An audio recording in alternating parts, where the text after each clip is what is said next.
Hello viewers, আজকে আপনাদের কাছে মজাদার একটি রেসিপি শেয়ার করব। আমরা অনেকেই সীতাভোগ খেয়েছি, যেটা সাধারণত চাল দিয়ে বানিয়ে সীতাভোগটা রেডি করেছি। তো আজকে আমরা করব সিমাই দিয়ে। তো চলুন চটপট দেখে নিই আজকে আমাদের মজাদার রেসিপি। তার জন্য ফার্স্ট আমরা এখানে 1 প্যাকেট সিমাই নিয়ে নিলাম। এবার এটা আমরা একবার থেকে দুবার একটু ধুয়ে নেব।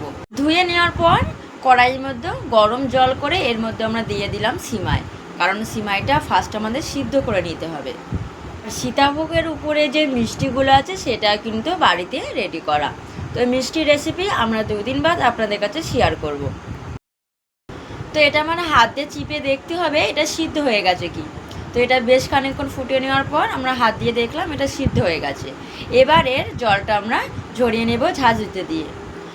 জলটা ঝরিয়ে নেওয়ার পর এটা সঙ্গে সঙ্গে ঠান্ডা জল দিয়ে আমরা খুব ভালোভাবে ধুয়ে নেব, না হলে এটা জড়িয়ে জড়িয়ে যাবে বা গায়ে গায়ে লেগে যাবে।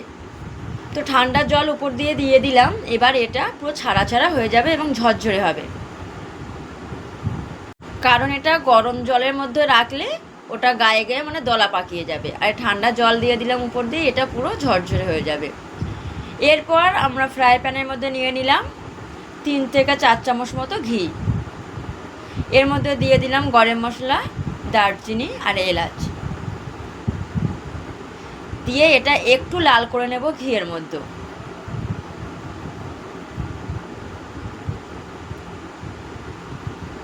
এটা যখনই লাল হয়ে গেছে এর মধ্যে আমরা দিয়ে দিলাম সিমাই।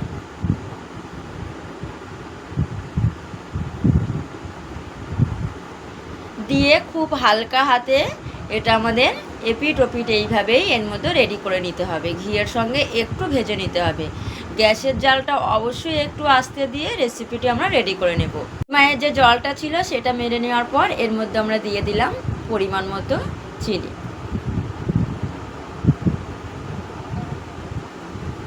অনেকেই জ্যাবজ্যাবে মিষ্টি খেতে একদমই ভালোবাসে না, অনেকে একটু কম মিষ্টি খেতে ভালোবাসেন।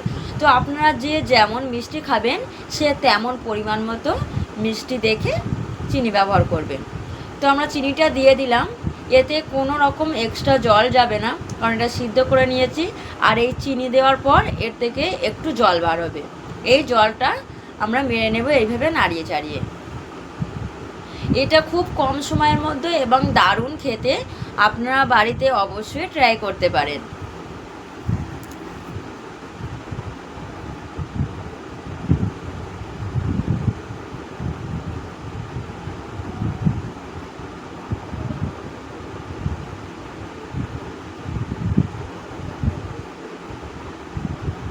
তো দেখতেই পাচ্ছেন যে চিনির যে জলটা বার হয়েছিল সেটা পুরোপুরি মরে গেছে।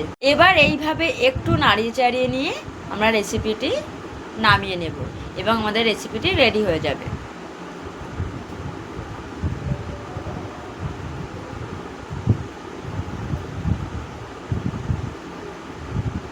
তো আমাদের রেসিপিটি রেডি হয়ে গেছে। এবার এটা আমরা প্লেটে নিয়ে নিলাম। দেখতেই পাচ্ছেন কত সুন্দরভাবে এটা রেডি হয়েছে। আপনারা কিন্তু অবশ্যই বাড়িতে এইভাবে একবার ট্রাই করবেন, দেখবেন খেতে দারুণ। আমরা অনেকে একটু মিষ্টি মিষ্টি জিনিস খেতে ভালোবাসি, তো এটা বানিয়ে বাড়িতে দেখবেন খেতে কেমন হচ্ছিল কমেন্টে জানাবেন।